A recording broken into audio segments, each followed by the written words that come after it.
ఇవాళ మనలో చాలా మందికి రక్తంలో గ్లూకోజ్ శాతం 100కు పైగానే ఉంటుంది. అంటే వీళ్ళందరూ దాదాపుగా షుగర్ జబ్బు బారిన పడటానికి సిద్ధంగా ఉన్నవాళ్లే.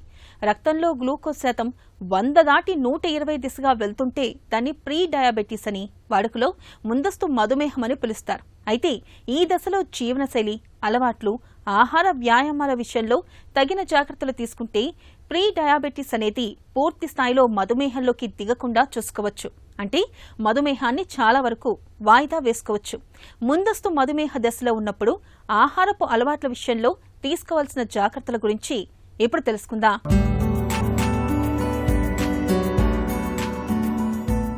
షుగర్ జబ్బు, దీని పేరులో మాత్రమే తీపి. ఒకసారి షుగర్ బారిన పడ్డాక ఇక జీవితమంతా చేదే.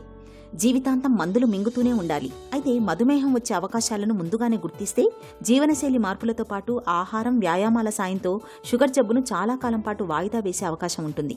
రక్తంలో గ్లూకోజ్ శాతం 100కు మించి 125 లోపల ఉన్నప్పుడు దాన్ని ముందస్తు మధుమేహంగా ప్రీ డయాబెటిక్ స్టేజ్గా పిలుస్తారు. ఈ దశలో జీవన సరళిని మార్చుకోవడంతో పాటు రోజువారీ ఆహారంలో కొన్ని ప్రత్యేకమైన జాగ్రత్తలు తీసుకుంటే ప్రీ డయాబెటిస్ నుంచి పూర్తిస్థాయి షుగర్ జబ్బులోకి వెళ్లకుండా చూసుకోవచ్చు.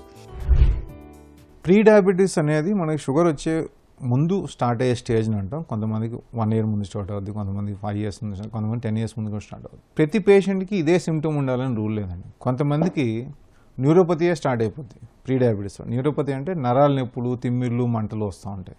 కొంతమందికి eye changes, sight changes, retinopathy వచ్చే అవకాశం, కొంతమందికి క్రియాటినిన్ పెరిగే అవకాశాలు ఉంటాయి. ఇట్లా కొంతమందికి హార్ట్ అటాక్లు, స్ట్రోక్ వచ్చే అవకాశాలు ఉంటాయి. ఒక్కొక్కరికి ఎవరికి ఏ సిమ్టమ్ వస్తుందని చెప్పడం కష్టం. బట్ మెయిన్గా మేము చూసేది ఏంటంటే కాలు తిమ్మిర్లు, మంటలు అనేది చాలా ఎక్కువ మందికి ప్రీ డయాబెటీస్లో వచ్చే అవకాశాలు చాలా ఎక్కువ ఉంటాయండి. సో ఆ న్యూరోపతి అనేది ప్రీ డయాబెటీస్లో స్టార్ట్ అయిపోద్ది. ఆ టైంలో మనం డయాగ్నోస్ చేసి మనం షుగర్స్ కంట్రోల్ చేసుకోగలిగితే ఆ న్యూరోపతి సిమ్టమ్స్ కూడా కంట్రోల్ అయ్యే అవకాశాలు ఉంటాయండి. ప్రీ డయాబెటీస్ స్టేజ్ అనేది ఎప్పుడు తేలిగ్గా తీసుకోకూడదండి.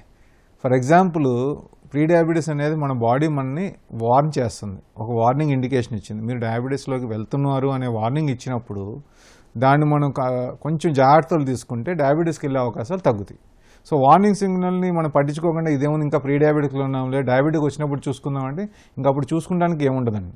మందులు వాడుకోవడం చేసుకోవాల్సిన పని అవసరం. ఇందాక మనం చెప్పుకున్నట్టు ప్రీ డయాబెటిక్ స్టేజ్లో 5% ఆఫ్ యువర్ వెయిట్ తగ్గి డైరెక్ట్ షుగర్స్ ఆపి, జ్యూసెస్ ఆపి, రైస్ కార్బోహైడ్రేట్స్ కంటెంట్ తగ్గించి ప్రోటీన్ కంటెంట్ పెంచుకున్నారనుకోండి, మీరు నాన్ డయాబెటిక్ వెళ్ళే అవకాశాలు ఎక్కువ ఉంటాయి డయాబెటిక్ కంటే.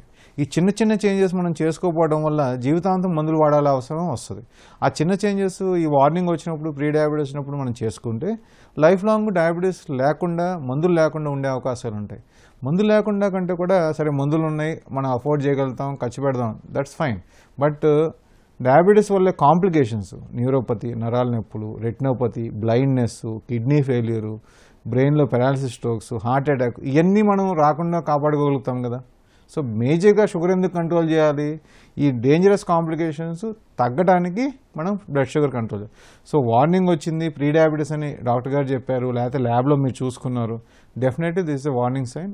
దాని మీద వర్క్ చేయడం అన్నిటికంటే ఇంపార్టెంట్. ప్రీ డయాబెటీస్ నుంచి మనం డయాబెటీస్ కన్వర్ట్ అవ్వకూడదు అనుకున్నామంటే ఫస్ట్ చేయాల్సింది weight loss. 5% of your body weight loss compulsory చేయాలి. 10% చేస్తే ఇంకా మంచిది మీరు ఓవర్ వెయిట్ ఉంటే. సెకండ్, డైరెక్ట్ షుగర్స్ అంటే డైరెక్ట్గా టీ, కాఫీలో షుగర్ కానీ, జ్యూసెస్ కానీ, కొబ్బరి నీళ్ళు కానీ, కూల్ డ్రింక్స్ కానీ ఇవన్నీ అవాయిడ్ చేయాలి. అవాయిడ్ అంటే స్టాప్ చేయాలి. స్వీట్స్ తింటాము.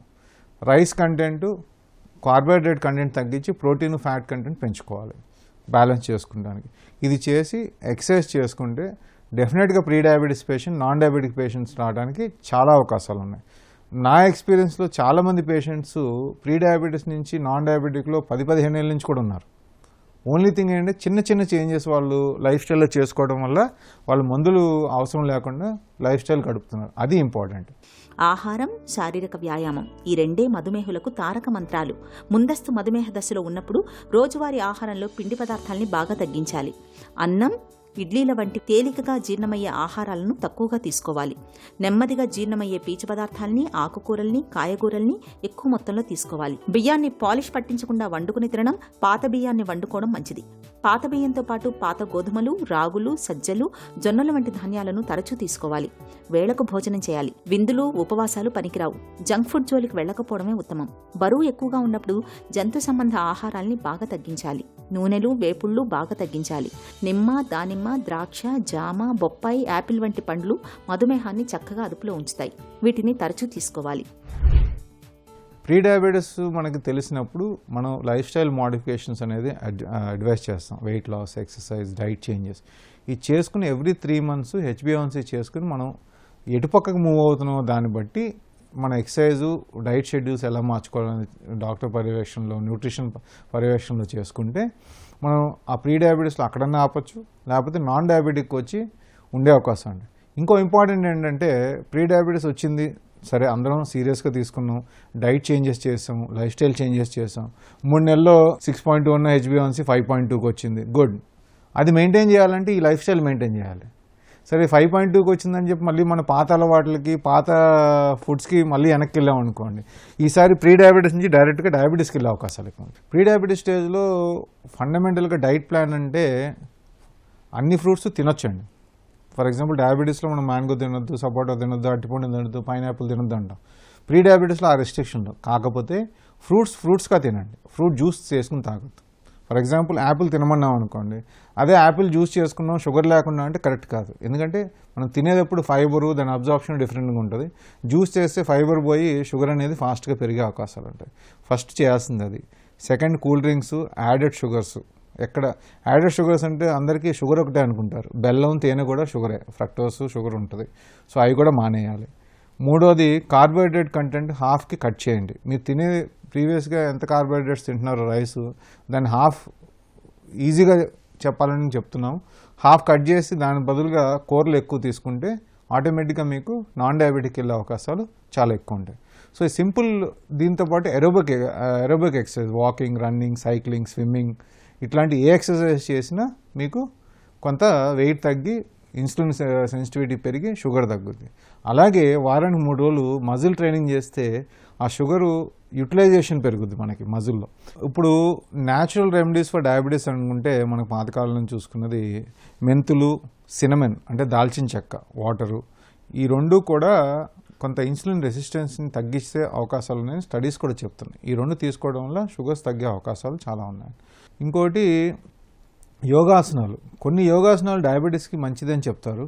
బట్ నేననేది ఏంటంటే ఎనీ టైప్ ఆఫ్ ఎక్సర్సైజ్, అది యోగా అవ్వచ్చు, ఏరోబిక్స్ అవ్వచ్చు, డాన్సింగ్ అవ్వచ్చు, సైక్లింగ్ అవ్వచ్చు, స్విమ్మింగ్ అవ్వచ్చు, షటిల్ అవ్వచ్చు, బాస్కెట్బాల్ అవ్వచ్చు, ఏదైనా ఏరోబిక్ ఎక్సర్సైజ్ మనం చేస్తే డెఫినెట్గా మన మజిల్ యూటిలైజేషన్ ఆఫ్ గ్లూకోజ్ అనేది చాలా బాగా జరగడం వల్ల షుగర్స్ తగ్గే అవకాశాలు ఉంటాయండి. ప్రీ డయాబెటీస్ అన్నది మధుమేహానికి ముందు దశ. ఈ దశను ఏమాత్రం నిర్లక్ష్యం చేసినా అది నేరుగా మధుమేహానికి దారితీస్తుంది. ఈ దశలో ఆహారపరమైన జాగ్రత్తల్ని తీసుకోవడంతో పాటు శారీరక శ్రమ కూడా కాస్త పెంచుకోవాలి. నిత్యం 30 నిమిషాలకు మించి నడక, జాగింగ్, ఈత లేదా ఏదో ఒక గేమ్ ఆడడాన్ని అలవాటు చేసుకోవాలి. శారీరక శ్రమ చేయడం ద్వారా శరీరం ఇన్సులిన్ని చక్కగా ఉపయోగించుకుంటుందని, తద్వారా షుగర్ వచ్చే ప్రమాదం తగ్గుతుందని డాక్టర్లు చెబుతారు. ఇక ప్రీ డయాబెటీస్ దశలో తరచూ డాక్టర్ని సంప్రదిస్తూ ఉండాలి. 3 నెలలకు ఒకసారైనా షుగర్ పరీక్షలు చేయించుకుంటూ ఉండాలి. ఇలా అన్ని రకాలుగా తగిన జాగ్రత్తలు తీసుకోవడం ద్వారా ప్రీ డయాబెటీస్ నుంచి డయాబెటీస్కు వెళ్లకుండా చూసుకోవచ్చు.